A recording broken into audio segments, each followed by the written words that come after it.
Más allá de la cuarta dimensión.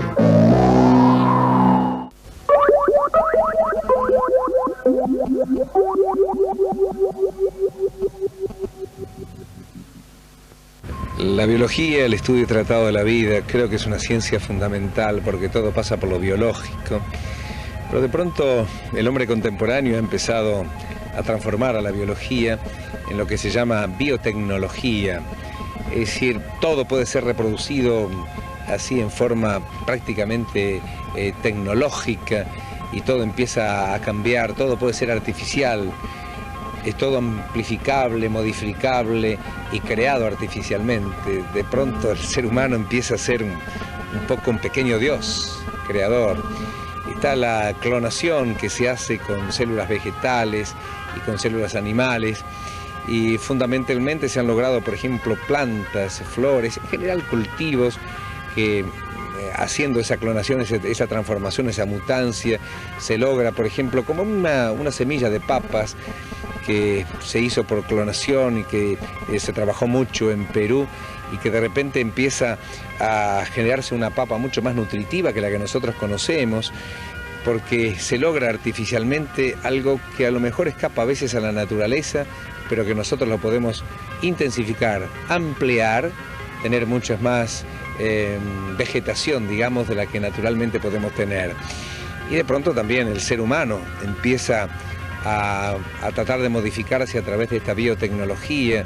Las enfermedades empiezan de repente a transformarse y tratar de curar. El ser humano permanentemente quiere curar, quiere sanarse exteriormente y a veces hay que sanarse mucho más espiritualmente, pero vayamos a la curación de carácter físico.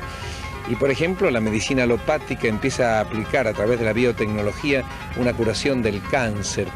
El trabajo sobre una célula cancerosa que empieza a modificarse, a cambiarse, a transformarse y de pronto de esa célula muerta a través de la tecnología y de la biotecnología empezar a ser una célula viva.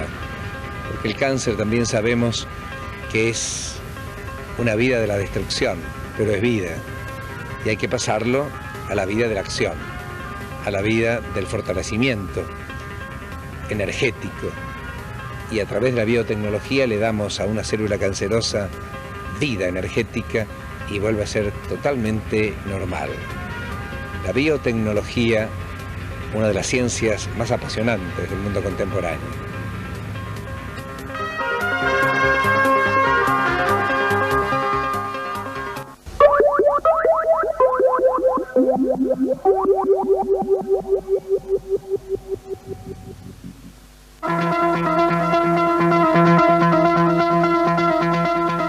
Más allá de la cuarta dimensión.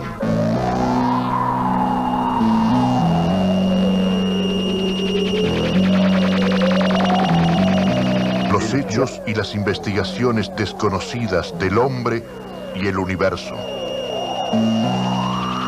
El punto exacto cuando el futuro es presente y lo aparentemente mágico de la realidad se convierte en verdad.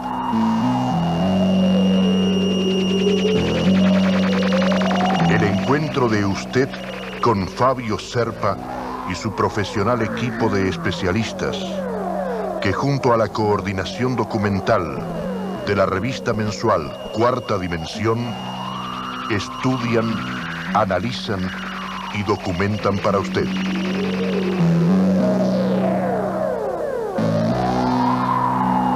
Premio Argentores al mejor programa radial. Existe un desafío permanente ante lo insólito. Algún misterio escapa a nuestro conocimiento actual. Entonces, investiguemos.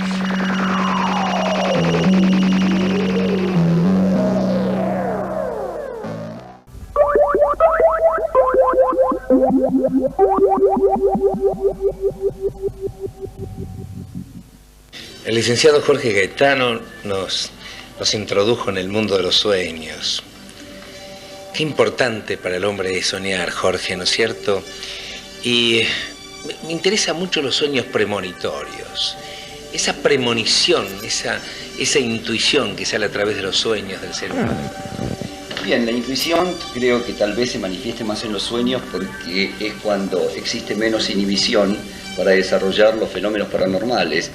Y a través del sueño, el ser humano que hace un desdoblamiento, digamos que cuando va desprendiéndose del consciente, ingresa a otro plano, que no es un plano ajeno al ser humano, sino es un plano distinto, en el cual actúa a través del inconsciente, pierde todas las restricciones culturales, todas las sanciones que a veces nos impone el medio, y por lo tanto no desarrollamos solamente más que esos 5 sentidos.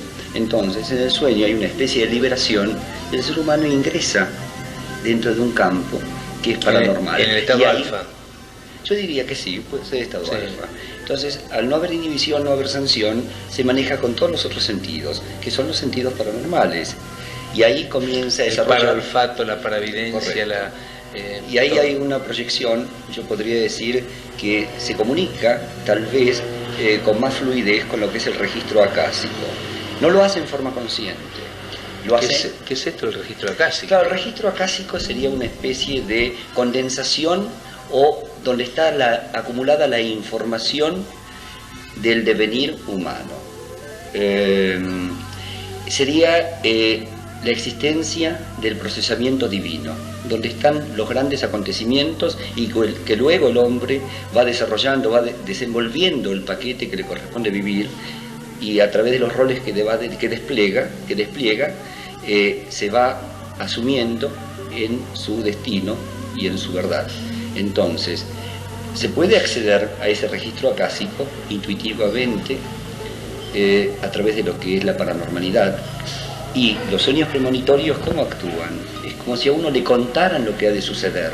Pero siempre hay, Fabio, una especie de resistencia al comunicarlo. Cuando uno tiene un sueño, dice, no, puede ser una pavada, es una tontería, tal vez es lo que yo estoy deseando. Pero en realidad, cuando se manifiesta el hecho, ahí hay una concreción, una homologación de lo que él ha soñado a lo que está viviendo.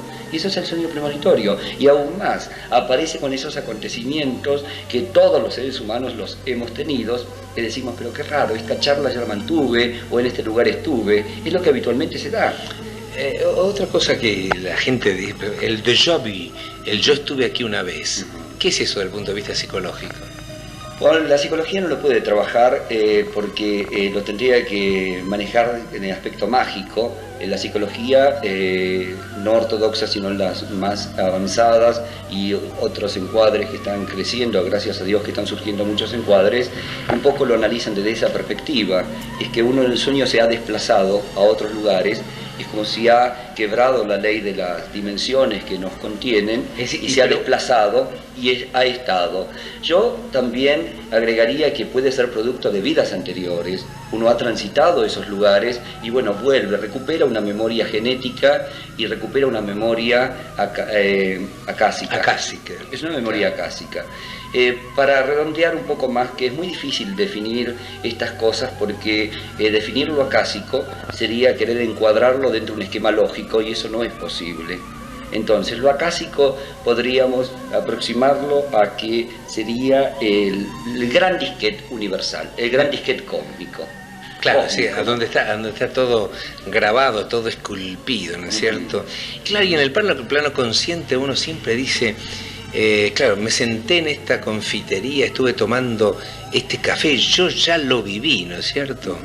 Y están las dos interpretaciones. Claro, con respecto a ese acontecimiento, cuando es una conducta de ese tipo, yo creo que ahí más se vive en el sueño, cuando uno encuentra a alguien o ve la misma repetición de acontecimientos y lo siente como vivido. Para mí es que previamente se soñó, es como si se desplazó en el inconsciente y ha observado lo que le iba a suceder, y eso es un sueño premonitorio. No hay que adjudicar al sueño premonitorio acontecimientos trágicos, porque habitualmente el común de la gente, cuando sueña, siempre en los sueños premonitorios tiene temor a la muerte de los seres queridos, a las catástrofes que le pueden suceder. Y no es exactamente eso. Sueño premonitorio también es haber entrado en una especie de letargo y haber observado lo que le iba a suceder en el día siguiente, aún las cosas más simples o cotidianas, como estar sentado en una confitería. Estoy seguro que usted alguna vez tuvo un sueño premonitorio. Y muy bien las dos interpretaciones que da el licenciado Jorge Gaetano del Déjà Vu, el yo estuve aquí una vez. Sueños premonitorios.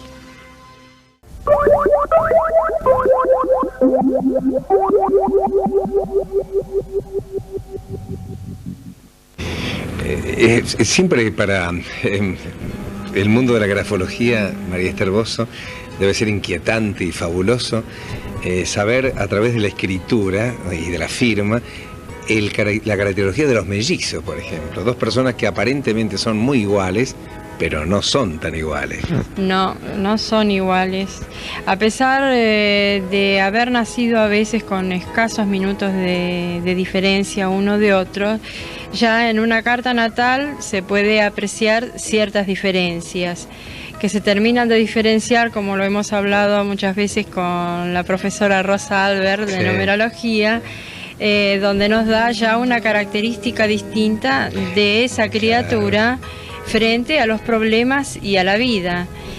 Y la última diferencia es en la escritura, porque cada uno tiene un temperamento. Sí, por supuesto, y que cada vez el mundo de la grafología, ¿qué empiezan a hacer? ¿Vos tenés ejemplos, por ejemplo, de mellizos que te dan, que te han escrito así cartas, alguna cosa? Sí, tengo ejemplos de mellizos que han empezado a escribir porque son muy chiquitos todavía, ¿no?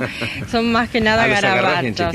Sí, qué importante a veces, y eso es muy importante, es tomar todo este mundo de la grafología cuando son chiquitos e ir viéndolos a través de la edad para saber la educación que podemos hacer con todos los seres humanos. Sí, es que inclusive si uno tuviera la precaución de ir juntando esos escritos desde que comienzan a través de todos los años, cuando llegan a los 40 o 50 años y uno empezara a recopilar y a rever todos esos escritos, podríamos ir determinando cómo fue cada etapa de su vida, cómo estaba anímicamente cada uno de ellos en las distintas etapas, a los 10 años, a los 15, a los 20, cómo ha ido evolucionando a través de los años y cómo se han manifestado a través de los problemas. Los mellizos, por ejemplo. A ver. Los mellizos, en unos vemos, por ejemplo, que puede ser uno, por lo general, uno es muy tranquilo. Entonces a lo mejor tiene una escritura más de un tipo linfático, redondeado, lenta la escritura, mientras que el otro por lo general siempre es la antítesis, el nervioso, el apurado, el impulsivo, todo, y los vemos en su accionar. Siempre cuando vemos los mellizos vemos uno tranquilo y el otro inquieto, uno que manda y el otro que obedece. Y así como se ve en eso, lo vemos en la escritura. Claro. Y te ayuda también la carta natal sacada también de cada uno. Si uno hacia eso, lo comparamos con la carta natal, lo comparamos con la numerología, y comparamos la escritura, nosotros vemos entre los tres cómo hay una correlación de hechos y vemos cómo esos hechos, porque a lo mejor una carta natal está marcando un hecho que para los dos es común. Claro. Una disciplina se apoya en la otra. Pero su accionar ante ese hecho es distinto, porque ahí es donde juega el libre albedrío de la persona. Claro. Su forma de ser, su carácter. El que es tranquilo, capaz que lo toma con más filosofía, deja pasar las cosas y todo. El más nervioso, impulsivo, se va a enfrentar. Y cuando los dos a lo mejor son bastante tranquilos, los dos, pero la escritura a lo mejor le da otros detalles. Le da detalles distintos. Uno puede ser una escritura más o menos tranquila, pero uno ser más bilioso, uno que piensa, concentrado en sí mismo, que puede ser más rencoroso, más vengativo. El bilioso es más rencoroso, claro, tiene la pique, el bilioso es rencoroso. es negativo, es más siempre más resentido. Y de pronto en la otra escritura puede estar el sanguinolento. En la otra escritura puede estar a lo mejor el sanguíneo, que sí, en el momento puede ser mucho impulso, pero después se le pasa y se olvidó de todo, no tiene rencor, no guarda rencor. Entonces es la diferencia entre uno y otro. La escritura lo establece esa diferencia, como se establece la diferencia a través de los signos. Yo me acuerdo que hace muchos años también, cuando aparecieron en el mundo los famosos quintillizos diligenti, cómo también se hizo un examen grafológico en aquel momento y los 5 eran distintos y uno los veía tan iguales. Y qué vidas distintas hicieron aquellos famosos quintillizos diligentes, que de repente puso en gran primer plano esa noticia a la Argentina en el mundo.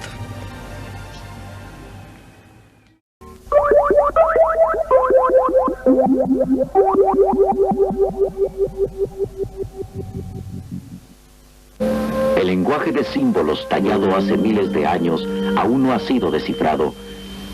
Sabemos que los mayas dejaron un calendario que retrocede en el tiempo 19 millones de años, mucho antes de que el hombre caminara sobre la tierra, y se adelanta al tiempo hasta el día en que está marcado un ciclo crucial. Esta inscripción nos dice que la Edad Moderna terminará el 24 de diciembre del año 2011 después de Cristo. Podemos suponer que computarizaron la duración del vuelo espacial y marcaron la fecha exacta del regreso. Quizás vuelvan para comprobar la suerte de la colonia dejada en la Tierra. Tal vez en Uxmal encuentren respuestas que nosotros no hemos sido capaces de definir. Este fue uno de los últimos bastiones de la sociedad maya. Aquí se encuentran tallas únicas. Vemos con claridad una calavera y huesos cruzados que, de acuerdo con la leyenda, es la Casa de la Muerte. Cerca está otra estructura, marcada por una procesión de tortugas, que es el símbolo maya de una larga vida. ¿Acaso el experimento final de cloning tuvo lugar cerca de la Gran Pirámide de Uxmal? Diciembre 24, noche de Navidad del año 2011. Ese día regresarán para comprobar lo ocurrido a su colonia dejada en la Tierra. Tal vez se establezcan en la selva de Uxmal, donde, de acuerdo a la leyenda, los sacerdotes mayas hablaban con sus dioses a través de una gran piedra negra que parecía cristal. ¿Acaso un televisor? Ya sabemos cómo transportaron su colonia a la Tierra y lo que tal vez dejaron aquí. La pregunta es, ¿por qué van a volver?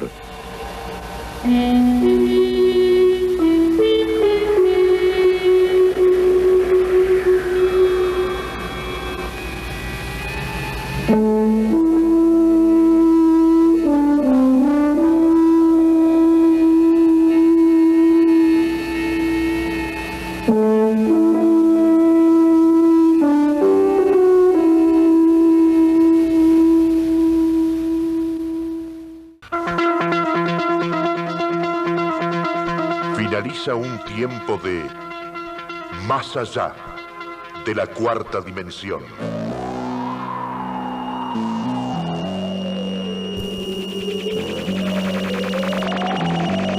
En una semana más estaremos nuevamente.